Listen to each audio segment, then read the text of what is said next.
Serapan Mengaji, kajian ilmiah Al-Quran dan Sunnah.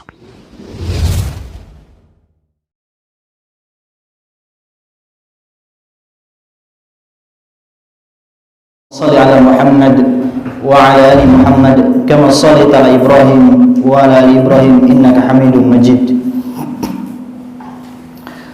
Ahibati fillah, a'azanallahu wa iyyakum. Alhamdulillah, kita bersyukur kepada Allah Rabbul Alamin yang Masya Allah, tak henti-hentinya Allah terus memberikan nikmat kepada kita. Allah berikan kepada kita yang pertama nikmat iman, nikmat Islam yang Alhamdulillah sampai hari ini kita masih dalam keimanan dan keislaman. Alhamdulillah, itu adalah nikmat terbesar. Kemudian Alhamdulillah pada kesempatan hari ini pun kita dalam keadaan sehat. Dalam keadaan sehat, yang mungkin kita bisa menemukan di luar sana ada beberapa orang yang dalam keadaan tidak bisa berjalan atau bahkan sudah dalam keadaan sakaratul maut. Namun alhamdulillah Allah Subhanahu wa taala masih memberikan kepada kita kesempatan agar bisa meraih surga Allah Subhanahu wa taala. Sebagaimana kita ketahui bahwasanya menuntut ilmu ini adalah salah satu jalan agar kita bisa masuk ke dalam surga. Karena mustahil seseorang itu masuk surga tanpa dia mengenal Rabbnya, tanpa dia mengetahui perintah Rabbnya, tanpa dia mengenal larangan Rabbnya. Maka itu semua bisa didapatkan dengan ketika kita menuntut ilmu. Makanya di sana Nabi SAW mengatakan, "Man salaka tariqan yaltamisu fi ilman, sahhalallahu lahu bihi tariqan ilal jannah." Di sana Nabi SAW mengatakan, "Man salaka tariqan," barang siapa yang menempuh jalan, yaltamisu fi ilman, yang mana ketika dia berjalan tersebut adalah untuk menuntut ilmu, sahhalallahu lahu bihi tariqan ilal jannah, maka Allah Subhanahu wa taala akan memudahkan bagi dia jalan menuju surga. Ahibati fillah, ketahuilah bahwasanya ini adalah janji. Bahwasanya ini adalah janji dari siapa? Shadiqul masduq, daripada Nabi alaihi salatu wasallam. Karena saking dahsyatnya menuntut ilmu ini.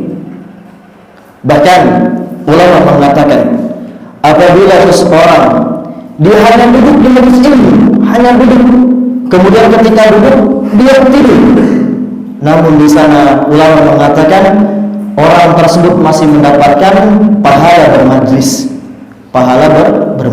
Alhamdulillah kita bisa hadir pada kesempatan kali ini. Tak lupa juga salawat dan salam kita haturkan kepada Nabi kita, Nabi Muhammad SAW, kepada keluarganya, sahabatnya, dan juga para pengikutnya sampai akhir zaman. Yang mana subhanallah, berkat beliau kita bisa mengenal yang namanya Islam. Berkat beliau kita bisa mengetahui bahwasanya di sana ada sebuah agama yang Allah ridhai. Wa raditu lakumul Islam madinah, dan aku telah ridhai agama Islam untuk kalian. Alhamdulillah. Haibati fillah, pada pertemuan sebelumnya kita sudah membahas tentang kaidah yang pertama. Kaidah yang pertama kita sudah membahas tentang apa? Tentang rububiyah, tentang tauhid rububiyah. Apa itu tauhid rububiyah? Tauhid rububiyah itu adalah mengesahkan Allah di dalam pekerjaan. Contoh mencipta, mengatur, itu adalah yang Allah kerjakan. Mengatur, mencipta, memberikan rezeki. Maka di sana Syekh mengatakan bahwasanya seseorang yang hanya mengimani tentang rububiyah Allah Subhanahu wa taala belum memasukkan orang tersebut ke dalam Islam. belum memasukkan orang tersebut ke ke dalam Islam. Karena ternyata kalau rububiyah dimasukkan kepada Islam, maka Nabi Muhammad tidak akan memerangi kaum Quraisy. Namun pada kenyataannya Nabi SAW beliau memerangi kaum Quraisy. Kenapa? Selain mereka meyakini bahwasanya Allah yang mencipta, Allah yang mengatur, Allah yang memberikan rezeki, tapi ternyata di sana mereka masih meyakini bahwasanya ada Tuhan selain Allah. Maka ketika hal seperti itu, beliau memasukkan orang tersebut ke dalam surga. Makanya di sana saya menyatakan bahwasanya ketika seseorang dia mentauhidkan Allah dalam rububiyah, maka orang tersebut wajib mentauhidkan Allah dalam uluhiyah. Wajib mentauhidkan Allah dalam uluhiyah. Kenapa ada orang tersebut masuk ke dalam agama Islam? Karena kalau hanya dia mengimani tentang rububiyah, belum memasukkan orang tersebut ke dalam Islam. Maka insya Allah pada kesempatan kali ini kita akan masuk ke pembahasan kedua, kaidah yang kedua. Ainul Qari yang mau baca? Masya Allah. Aina? Fadal. Aina qura'una? Labas. Fadal.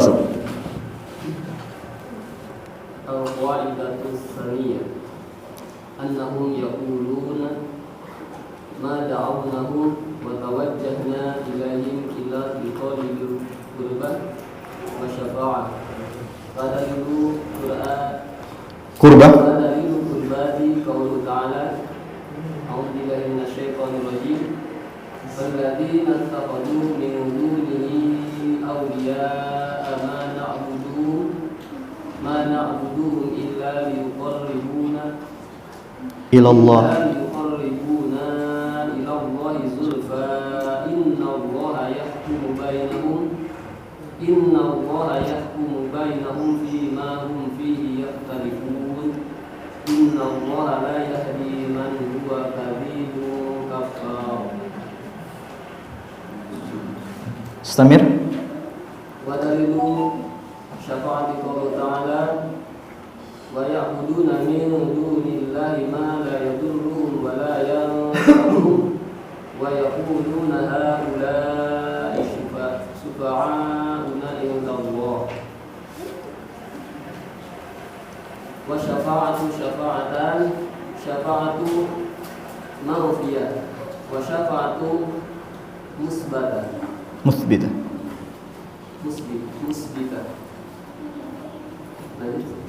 استمر. والشفاعة منفية ما كانت تطلب من غير الله فيما لا يقدر عليه إلا الله عليه إلا الله والدليل قوله تعالى أعوذ بالله من الشيطان الرجيم يا أيها الذين آمنوا أنفقوا مما رزقناكم من قبل أن يأتي يوم لا بيع فيه ولا خلة ولا شفاعة والكافرون هم الظالمون. والشفاعة المثبتة هي التي تطلب من الله والشافع مكرم بالشفاعة والمشفوع له من رضي الله قوله وعمله بعد الإذن كما قال تعالى من ذا الذي يشفع عنده إلا بإذنه. Masya Allah, jazakumullah khairan. Baik. Di sini saya mengucapkan bahwasanya annahum yaqulun, bahwasanya orang-orang musyrikin berkata, ma da'awnahum, kami tidaklah berdoa dan tidak mempersembahkan ibadah. Tidaklah kami berdoa dan kami tidak mempersembahkan ibadah kepada mereka. Maksudnya orang-orang Quraisy, orang-orang musyrikin, mereka mengatakan bahwasanya kami tidak menyembah mereka. Lata, Uzza, kami tidak menyembah mereka. Mereka mengatakan bahwasanya Lata dan Uzza kami tidak menyembah kepada mereka.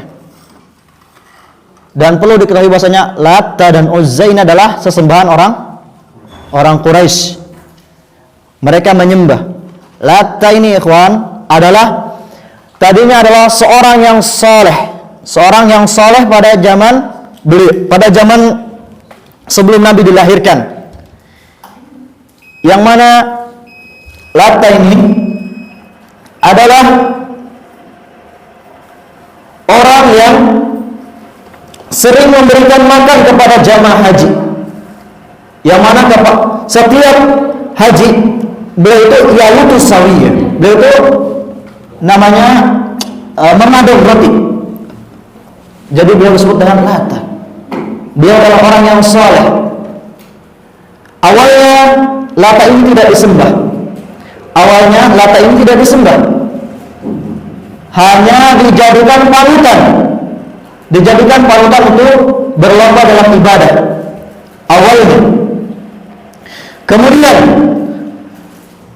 setelah selang satu zaman, orang tua mereka meninggal. Lata ini dibuat patung. Kemudian setelah dibuat patung, Lata ini disembah oleh orang-orang musyrikin Quraisy. Makanya mereka mengatakan annahum yaqulun ma da'awnahum. Kami tidak berdoa kepada mereka. Kami tidak meminta kepada mereka. Wa tawajjahna ilaihim, dan kami tidak menghadapkan ibadah kami kepada mereka. Jadi mereka mengatakan kami tidak menyembah mereka. Kami tidak beribadah kepada mereka.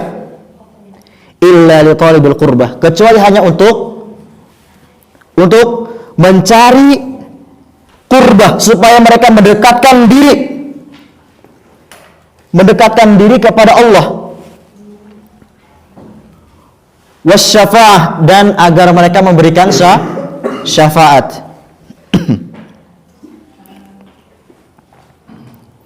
Kemudian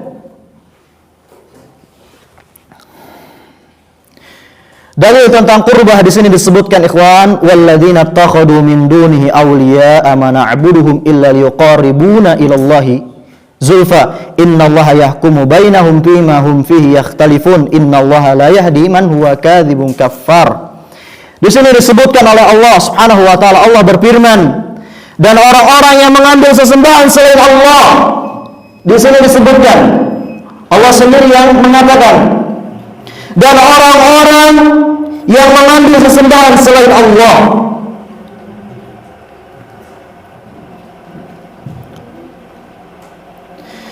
Mereka mengatakan, ma na'buduhum illa liqarribuna ila Allahi zulfa. Mereka berkata, kami tidak menyembah mereka, melainkan supaya mereka mendekatkan diri kami kepada Allah. Jadi mereka menjadikan orang-orang yang saleh tersebut menjadi orang-orang yang diyakini bisa mendekatkan diri mereka kepada Allah Subhanahu wa taala. Mungkin kalau di zaman sekarang ada orang yang datang ke kuburan orang saleh, yang kemudian ya syekh dia meminta-minta kepada kuburan untuk mendekatkan diri. La, ikhwan, ketahuilah bahwasanya orang yang telah meninggal lebih butuh terhadap doa kita. Orang yang telah meninggal lebih butuh terhadap doa kita. Dalilnya apa? Dalilnya adalah sabda Nabi alaihi salatu wasalam, yang mana Nabi alaihi salatu wasalam bersabda, idza mata ibnu adama inqata amalu illa min thalath. Apabila anak Adam ini meninggal, wafat, maka terputuslah amalnya kecuali tiga perkara. Yang pertama adalah ilmu yang yuntafa' bih. Pertama adalah ilmu yang bermanfaat. Seperti misalnya kalau kita menjadi orang pembawa kebaikan, misalnya kita di kampung ngajarin ngaji, Yang mana setelah kita mengajarkan ngaji tersebut, orang yang mengajarkan ngaji, orang yang kita ajarkan mengajarkan lagi kepada orang lain, mengajarkan lagi kepada orang lain, maka ilmu yang seperti itu adalah ilmu yang bermanfaat, ilmu yang disebut dengan ilmu jariyah, ilmu yang akan terus mengalir bahkan walaupun ketika kita sudah tidak ada di dunia ini, ikhwan. Makanya jangan remehkan untuk guru-guru ngaji di kampung, jangan remehkan. Karena ketahuilah bahwasanya banyak orang-orang besar lahir dari tangan-tangan guru ngaji yang kecil. Guru-guru ngaji, dan itu subhanallah adalah orang yang berhak untuk kita muliakan. Guru ngaji yang ada di kampung adalah orang yang berhak kita muliakan, yang berhak kita bantu. Kenapa? Subhanallah, berkat mereka lah, wasilah mereka lah anak-anak kita atau kita dahulu pernah ngaji kepada orang tersebut. Kemudian awwaladun salih yad'ulah. Kemudian adalah anak yang saleh yang memohonkan doa kepada Allah. Karena dulu pernah diceritakan ikhwan, ada orang yang diazab oleh Allah Subhanahu wa taala di alam kubur. Diazab oleh Allah di alam kubur. Kemudian suatu ketika azab tersebut berhenti. Yang tadinya dia dicambuk. Kemudian ketika azab itu berhenti, ikhwan, orang yang tadinya diazab itu langsung bertanya, kenapa kok engkau berhenti? Kemudian dikatakan bahwasanya malaikat berhenti bistighfari waladuk, dengan istighfarnya anakmu. Karena istighfarnya anakmu, maka azab yang tadi menjadi terhenti. Maka subhanallah, di sana adalah perintah agar kita semakin perhatian terhadap anak-anak kita. Jangan sampai anak-anak kita adalah anak-anak yang durhaka, yang membangkang. Karena anak ini cerminan daripada orang tua. Anak ini adalah cerminan daripada orang tua. Orang tuanya soleh, insya Allah anaknya pun akan soleh. Karena anak-anak ini adalah peniru yang handal. Kalau orang tuanya merokok, insya Allah anaknya pun merokok. Kalau orang tuanya misalnya sering mabuk-mabukan, insya Allah anaknya pun akan sering mabuk-mabukan. Kenapa? Karena mereka meniru bagaimana perilaku orang tua. Kemudian yang terakhir adalah amal jariyah. Contoh kita membangun masjid, atau kita menggali sumur yang kita wakafkan untuk umum, atau kita membuat jalan untuk orang lain, maka hal yang seperti itu akan terus sampai kepada kita sampai kita setelah wafat. Dan di sana menyebutkan bahwasanya orang yang sudah wafat lebih membutuhkan doa kita, ketimbang mereka. Karena subhanallah, walaupun mereka benar yang di alam kubur memang mereka hidup, bal ahya disebutkan, mereka hidup di alam kubur, hidup. Dan kita harus meyakini itu, bahwasanya yang di alam kubur itu hidup. Namun perlu kita ketahui di sana ada barzah, ada yang membedakan antara alam kita dengan alam mereka. Walaupun antum nangis di kuburan sampai keluar darah, sampai mata antum meneteskan darah, maka mereka tidak akan mendengar. Contoh, antum sekarang misalnya manggil Ustadz Amal, antum manggilnya dari Binuangun, Ustadz Amal di sini, kira-kira kedengeran nggak? Itu masih satu alam. Bagaimana dengan beda alam? Bagaimana ketika beda alam? Maka tidak mungkin, ikhwan. Maka dalil mereka bahwasanya hanya untuk mendekatkan diri kepada Allah, agar mereka menyambungkan kepada Allah, itu dibantah oleh Allah Subhanahu wa taala. Kemudian di sini disebutkan, sungguh Allah akan memutuskan di antara mereka tentang apa yang mereka berselisih padanya. Karena Nabi mengingatkan kepada kaum musyrikin, Nabi mengingatkan yang seperti ini syirik, yang seperti ini tidak boleh. Nabi sudah mengingatkan. Bahkan Nabi pernah naik ke atas mimbar mengatakan Allahumma syhad.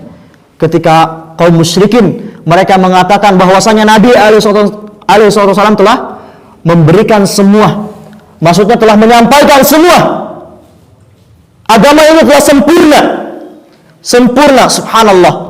Agama kita adalah agama yang sempurna. Bahkan Allah sendiri yang mengatakan al-yauma akmaltu lakum dinakum. Pada hari ini telah aku sempurnakan dinakum, agama kalian. Subhanallah. Kalau kita ingin membuka bab tentang kamar mandi, subhanallah, jangankan urusan besar. Jangankan urusan besar, ikhwan. Urusan masuk kamar mandi itu kita diatur. Bagaimana ketika kita masuk kamar mandi? Dimulai dengan kaki yang kiri. Kemudian kita mengucapkan bismillah, kita mengucapkan Allahumma inni a'udzubika minal khubuthi wal khaba'ith. Diatur. Subhanallah, perkara yang ringan. Perkara yang ringan yang mana di agama-agama yang lain tidak diatur. Namun di agama Islam diatur, subhanallah. Menandakan bahwasanya agama Islam ini memang sudah benar-benar sempurna. Sudah benar-benar sempurna, ikhwan. Tidak perlu lagi kita menambah-nambah. Makanya Nabi SAW sampai geram mengatakan, man amila amalan, barang siapa yang mengerjakan suatu amalan, laisa alaihi amruna, yang mana amalan tersebut tidak pernah datang daripada kami. Laisa alaihi amruna, kata Nabi, fahuwa raddun, maka amalan tersebut tertolak. Subhanallah, kita capek-capek ibadah, kalau ditolak, ikhwan, subhanallah, sungguh hal tersebut menyakitkan hati kita. Yang mana kita di dunia sudah menyangka adalah orang yang paling baik, melakukan hal yang seperti ini. Tapi ternyata tidak ada contohnya. Makanya ini yang pentingnya untuk menuntut ilmu. Agar kita paham bahwasanya agama kita ini telah sempurna. Semuanya telah diajarkan. Dan sekarang adalah tugasnya kita. Tugasnya kita adalah mencari ilmunya tersebut. Bagaimana Islam ini mengajarkan, bagaimana tata cara salat, bagaimana tata cara wudhu, bagaimana tata cara salat. Bahkan ikhwan, dalam permasalahan keluarga, dalam masalah rumah tangga diatur. Dalam permasalahan talak, pernikahan diatur semua. Sempurna agama Islam ini, telah sempurna. Maka kita cukup dengan apa yang ada sekarang ini. Kemudian sesungguhnya Allah tidak menunjuki orang-orang yang dusta dan sangat ingkar. Subhanallah, alhamdulillah kita di atas sunnah. Alhamdulillah kita di atas sunnah. Namun ikhwan, ana sering ingin mengingatkan bahwasanya kita jangan mencap orang yang selain golongan kita itu di neraka. Jangan. Siapa tahu mereka nanti akan taubat. Tugas kita adalah mengajak mereka, diajak. Ketika ada kajian diajak. Bagaimanapun mereka adalah saudara-saudara kita. Saudara-saudara kita se-Islam, seiman. Kita ajak untuk ngaji. Karena terkadang subhanallah, mereka seperti itu karena banyak daripada mereka itu hanya ikut-ikutan, ikhwan. Ikut-ikutan, tidak ngaji. Kalau mereka ngaji, insya Allah mereka akan paham. Maka tugas kita bukan mencaci maki mereka. Tugas kita adalah mengajak mereka untuk ikut kajian. Ajak mereka ke dalam kajian agar merasakan taman-taman surga, agar merasakan taman-taman surga. Kemudian Syekh menyebutkan adapun dalil tentang syafaat. Syafaat ini adalah yang diberikan Allah kepada orang yang dimuliakan seperti Nabi atau seorang yang soleh atau orang yang soleh. Mereka bisa memberikan syafaat, namun dengan izin Allah. Kemudian yang kedua adalah harus dengan yang namanya orang yang diridhai. Enggak bisa. Misalnya antum orang yang soleh, amin. Misalnya antum orang yang soleh, antum meninggal, antum memiliki teman yang kafir, walaupun antum saleh, walaupun antum diberikan syafaat, namun syafaat antum tidak bisa mensyafaati orang yang kafir. Kenapa? Karena Allah tidak ridho kepada mereka. Allah tidak ridho kepada mereka. Di sini Allah Subhanahu wa taala berfirman, "Wa ya'buduna min dunillahi ma la yadurruhum wa la yanfa'uhum wa yaquluna haula'i syufa'auna 'indallah." Yang mana Allah Subhanahu wa taala berfirman, dan mereka menyembah selain Allah apa yang tidak dapat mendatangkan kemudaratan. Di sini disebutkan, sesembahan selain Allah tidak bisa mendatangkan kemudaratan. Kemudian, dan mereka yang disembah oleh orang-orang yang penyembah kepada selain Allah, itu sesembahan mereka tidak bisa mendatangkan madarat dan juga manfaat. Ma la yadurruhum wa la yanfa'uhum wa yaquluna haula'i syufa'auna indallah. Tapi mereka mengatakan kami tidak menyembah mereka, kami tidak menyembah mereka. Mereka mengatakan haula'i syufa'auna indallah. Mereka mengatakan kami berdoa kepada mereka agar mereka memberikan syafaat kepada kami. Nanti kita akan membahas tentang bagaimana syafaat itu. Kemudian disebutkan oleh Syekh bahwasanya wasyafa'atu syafa'atan, bahwasanya syafaat ini terbagi menjadi dua. Yang pertama adalah syafaat manfiyah, syafaat yang ditolak keberadaannya, yang ditolak, yang mana syafaat ini tidak dibenarkan oleh Islam. Kemudian yang kedua adalah syafaat mutsbatah, yang mana syafaat mutsbatah ini adalah syafaat yang ditetapkan dan dibenarkan tentang keberadaannya. Di sini syafaat manfiyah atau syafaat yang ditolak adalah syafaat yang diminta kepada selain Allah, yang mana mereka minta, ya Rasulullah, biasanya antum sering dengar kan? Laka wa syafa'ah. Yang mereka minta syafaat kepada Nabi, tidak bisa. Nabi tidak bisa memberikan syafaat langsung. Kita pun telah mendengar hadis bahwasanya ketika di hari kiamat para umat ini datang kepada nabi-nabi, kepada Nabi Adam, kepada Nabi Nuh. Mereka datang untuk apa? Untuk meminta syafaat. Namun mereka tidak bisa memberikan syafaat sampai akhirnya datang kepada Nabi Muhammad, sampai datang kepada Nabi Muhammad. Ketika datang kepada Nabi Muhammad apakah memberi syafaat langsung? Tidak. Nabi Muhammad sujud terlebih dahulu meminta izin kepada Allah Subhanahu wa taala agar bisa memberikan syafaat, di sana menandakan bahwasanya seseorang tidak bisa memberikan syafaat secara langsung. Antum tidak bisa langsung minta kepada orang lain, akhi, kalau antum ada di surga syafaati ana. Lah. Tapi antum berdoa kepada Allah, ya Allah, masukkanlah dia ke dalam surga sehingga dia bisa memberikan syafaat kepadaku. Seperti itu. Antum mintanya kepada Allah, bukan antum minta langsung kepada orangnya. Contoh, antum minta syafaat Nabi, maka antum harus minta kepada Allah terlebih dahulu. Ya Allah, semoga aku di akhirat kelak adalah orang yang diberikan syafaat oleh Nabi. Jadi mintanya kepada Allah, bukan langsung minta kepada Nabi. Ya Nabi.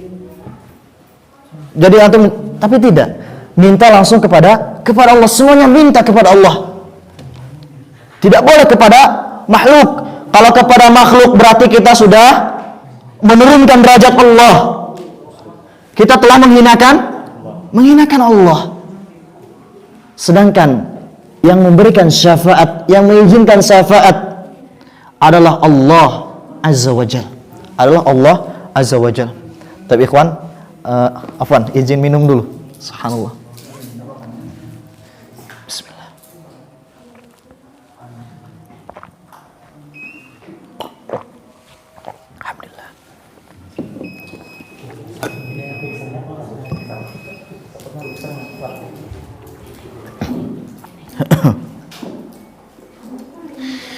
Tapi ikhwan,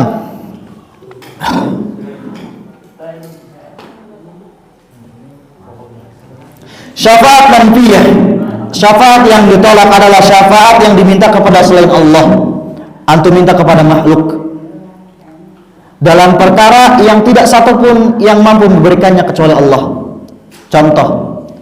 Contoh antum minta syafaat agar bisa masuk surga, tapi bukan kepada Allah. Maka ketika hal seperti itu, maka syafaatnya dinamakan syafaat manfiyah, syafaat yang ditolak. Nggak akan bisa. Orang tersebut memberikan antum syafaat, nggak akan bisa.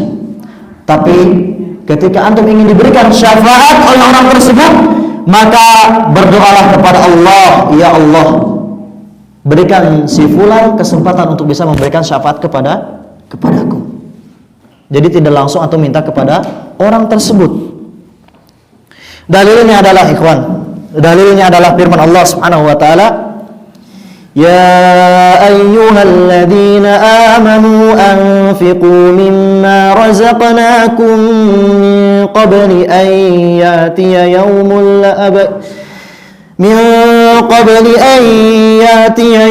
la bay'un fihi wala khullatu wala syafa'ah wal kafiruna humudz zalimun.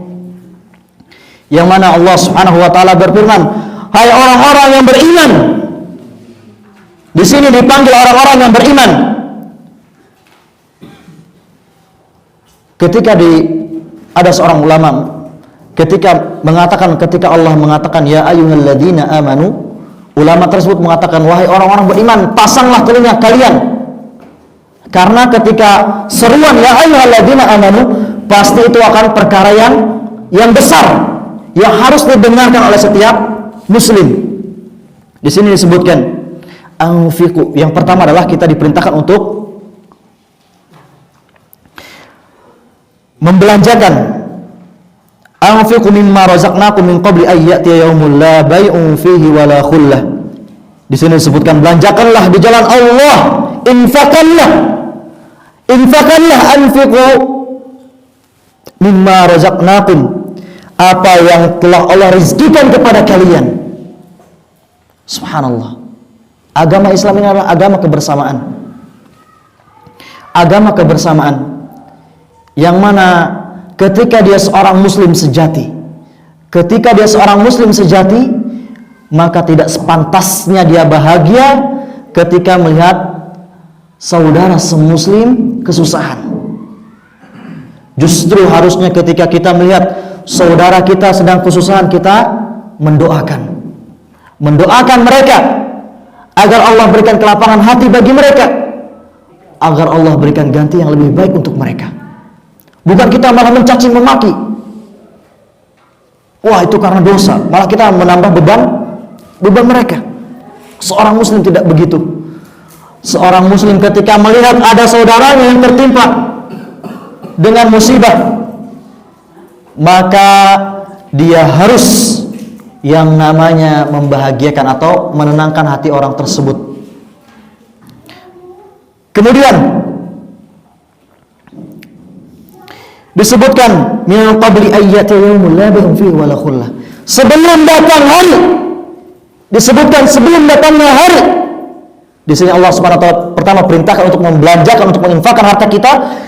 Di akhirnya disebutkan sebelum datangnya hari.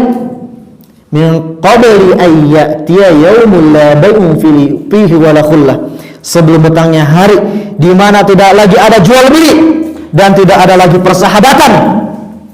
Tidak ada lagi jual beli dan tidak ada lagi persahabatan.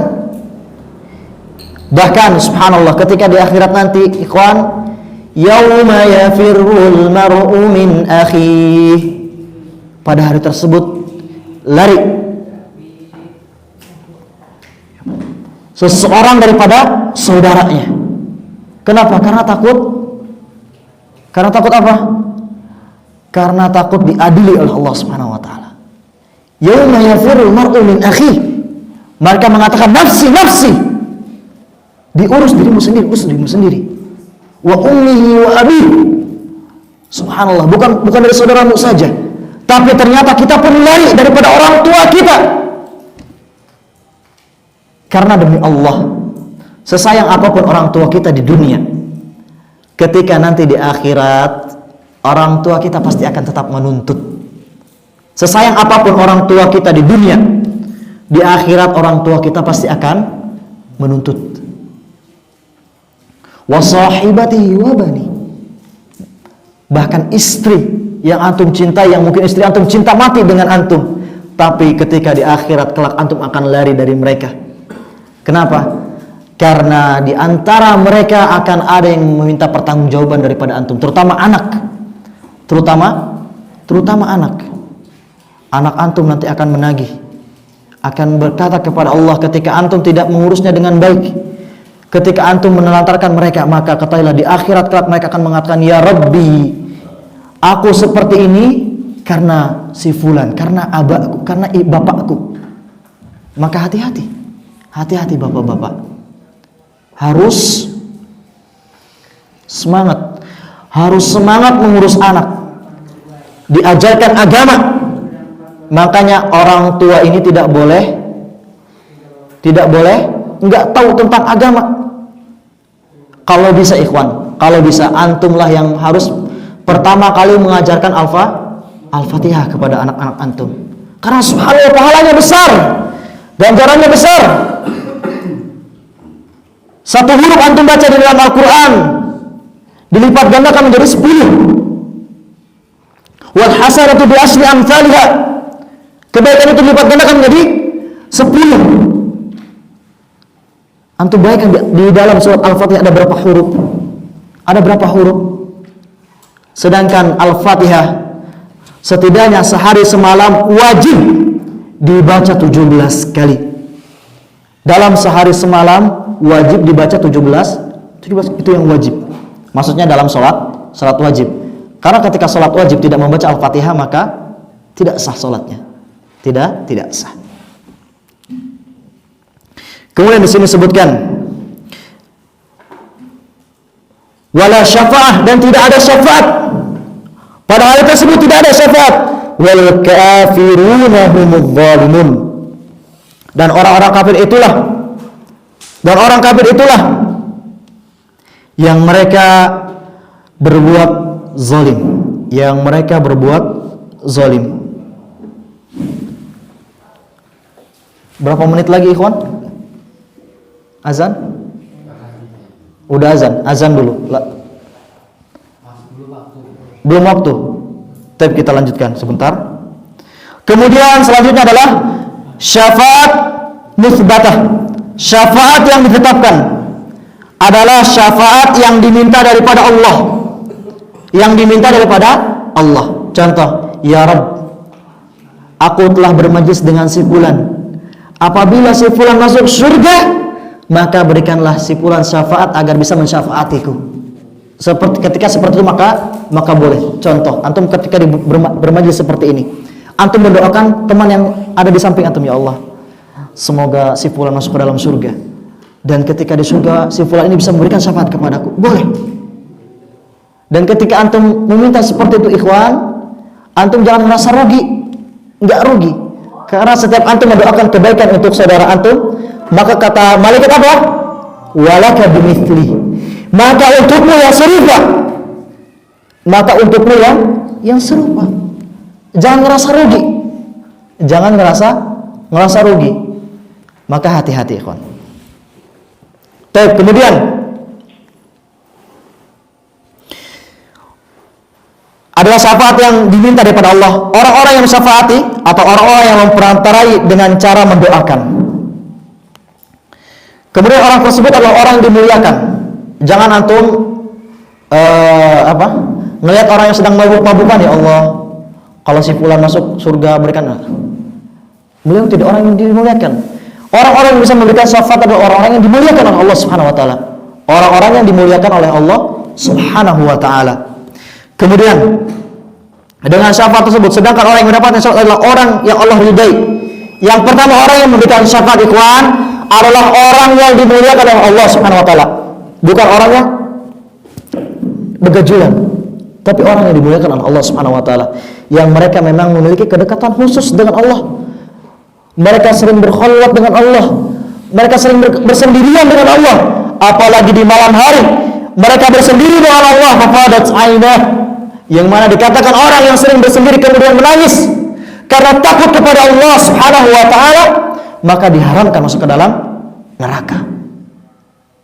Maka subhanallah ikhwan, coba dalam seminggu sekali kita bangun, tapi jangan di hari Jumat, jangan di malam Jumat, jangan di malam ini. Kenapa? Karena ada larangan, tidak boleh sholat, menghususkan sholat malam itu di malam Jumat, tidak boleh, karena tidak ada kekhususan.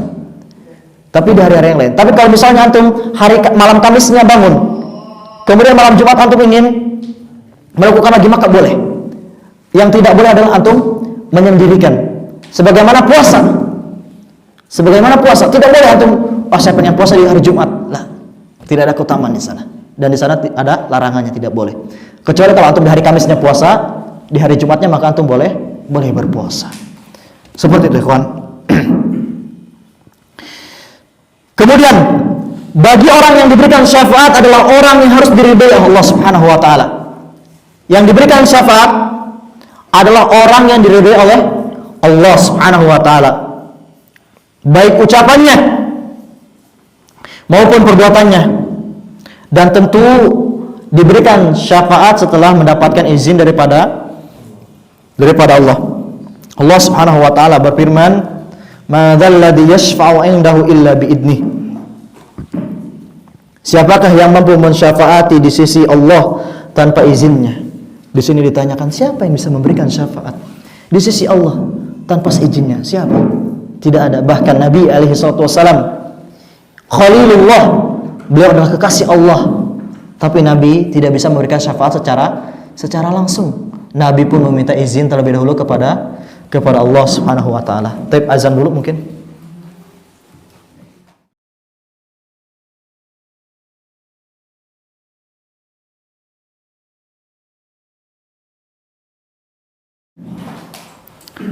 Kita lanjutkan sedikit lagi. Subhanallah.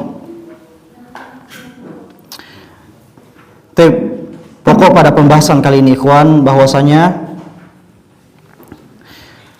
orang-orang musyrik, mereka mengatakan bahwasanya ketika mereka berdoa atau menyembah kepada selain Allah, mereka mengatakan bahwasanya kami tidak menyembah mereka, tapi kami hanya ingin mendekatkan diri kepada Allah dengan perantara mereka. Maka hal yang seperti itu, ikhwan, sama seperti di zaman sekarang. Sama seperti di zaman sekarang. Subhanallah. Datang ziarah biasanya bermobil-mobil ke wali fulan.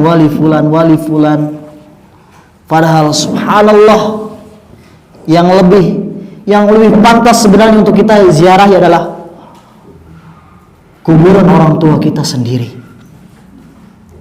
Ana beberapa kali menemukan ada orang yang subhanallah ketika dia ke Jawa Timur, ke Cirebon, ke Banten Lama, jalan, namun subhanallah makam orang tuanya tidak pernah dikunjungi sama sekali.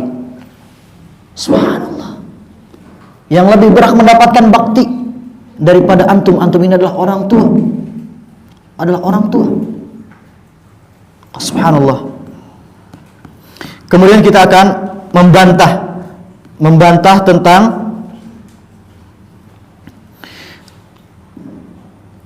tentang syubhat musyrikin, mencari qurbah, mencari kedekatan dengan Allah dengan melakukan ibadah kepada selain Allah. Contohnya tadi beribadah kepada mereka, menyembelih kambing untuk mereka. Karena banyak masih ada biasanya bawa ke kuburan, bawa kambing disembelih. Bilangnya biar nanti wali ini bisa nyampaikan kepada Allah agar urusan saya dimudahkan. Banyak. Dan seperti itu tidak boleh. Syirik, mensekutukan Allah. Dan tugas kita adalah mengingatkan. Tugas kita hanya ingatkan. Di sini disebutkan Allah Subhanahu wa taala berfirman, والذين اتخذوا من دونه أولياء ما نعبدهم إلا ليقربونا إلى الله زلفى إن الله يحكم بينهم فيما هم فيه يختلفون إن الله لا يهدي من هو كاذب كفار. Di sini disebutkan aulia, wali-wali Allah. Ini menunjukkan penamaan sesembahan dengan wali. Penamaan sesembahan dengan wali tidak merubah hakikat kesyirikan. Di sini Allah tetap mengatakan syirik mereka. Kemudian firman Allah Ta'ala, na'buduhum, kami menyembah mereka. Itu menunjukkan mereka mengakui jika menyembah sesembahan selain Allah. Musyrik ini ngaku. Cuman mereka ganti nama dan ganti alasan. Kami menyembah mereka untuk mendekatkan diri kami kepada Allah. Padahal na'udzubillah, ternyata perbuatan mereka adalah kesyirikan, adalah menduakan Allah.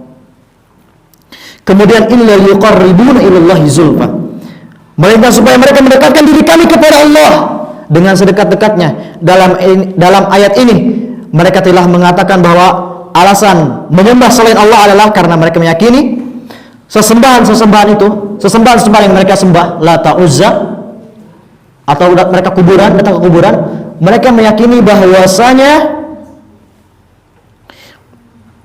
sesembahan yang mereka sembah itu tidak bisa mencipta, mengatur dan yang lainnya, akan tetapi semata-mata adalah hanya untuk qurbah tadi, adalah untuk mendekatkan diri kepada Allah Subhanahu wa taala. Namun sekali lagi itu adalah perbuatan syirik yang mereka tidak ketahui. Makanya dalam agama ini beramal harus dengan ilmu. Beramal harus dengan ilmu, tidak boleh dengan modal semangat saja. Kalau ibadah modal semangat, maka kita disamakan dengan orang-orang Nasrani. Orang-orang Nasrani, subhanallah, mereka semangat beribadah, semangat, namun mereka tetap dicap oleh Allah dol, kaum yang dol, sesat. Kemudian ada satu lagi temannya mereka, siapa? Yahudi. Nah, ini ancaman juga, ancaman buat orang yang sudah ngaji. Apa? Orang Yahudi ini, ikhwan, adalah orang yang mereka ini ilmunya banyak. Orang-orang yang cerdas, ilmunya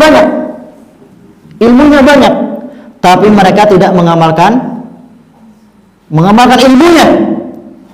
Makanya di dalam surat Al-Fatihah disebutkan ghairil maghdub. Maghdub ini untuk siapa? Untuk orang-orang Yahudi, karena mereka memiliki ilmu tapi tidak mengamalkan, dimurkai. Begitu juga dengan zaman sekarang misalnya. Kalau di zaman sekarang kita sudah mendapatkan ilmunya, sudah mendapatkan ini, tapi tidak diamalkan, maka kita dimurkai oleh Allah Subhanahu wa taala, dan di akhirat kelak itu akan menjadikan sebagai penghujat bagi kita bahwasanya kita sudah mengetahui tentang hal tersebut tapi kita tidak mengamalkan. Tapi jangan salah paham. Udahlah, jangan ngaji. Tambah ngaji, tambah ilmu, tambah ini. Lah, justru karena kita semakin ngaji, itu kita hanya diazab dengan satu azab ketika hanya meninggalkan. Tapi kalau antum tidak belajar sama sekali, maka subhanallah, pertama antum akan ditanya kenapa kok antum ketika hidup tidak belajar. Padahal subhanallah di zaman sekarang ilmu ini terbuka. Ada yang namanya YouTube, ada yang namanya Google. Banyak semuanya. Ada. Yang antum cari ada. Serba online. Namun subhanallah antum akan ditanya semua oleh Allah SWT tentang kenikmatan ini. Dan hati-hati, nanti antum khawatir dibandingkan. Kalau kita bandingkan ikhwan, ulama-ulama terdahulu, mereka itu sampai matanya buta. Kenapa? Karena mereka suka dengan membaca. Dan Imam Ahmad dikatakan tidak pernah beliau menulis hadis kecuali beliau telah melaksanakan hadis tersebut. Dan ini subhanallah, Setidaknya kita pernah mengamalkan sunnah satu kali. Jangan sampai seumur hidup kita tahu bahwasanya ada kewajiban sholat, bukan kewajiban, ada sunnah sholat tahajud, tapi kita nggak pernah tahajud. Kita tahu bahwasanya ada sunnah sholat duha, kita nggak pernah sholat duha. Subhanallah. Ikhwan, mau ke mana sih kita? Mau ke mana? Mau ke mana? Ke surga. Kita tentu mau ke surga. Dan surga ini ikhwan tidak didapatkan dengan kemalasan. Kita ibadah ini hanya untuk mendapatkan ridha Allah, mendapatkan pahala, mendapatkan surga. Seperti itu. Kemudian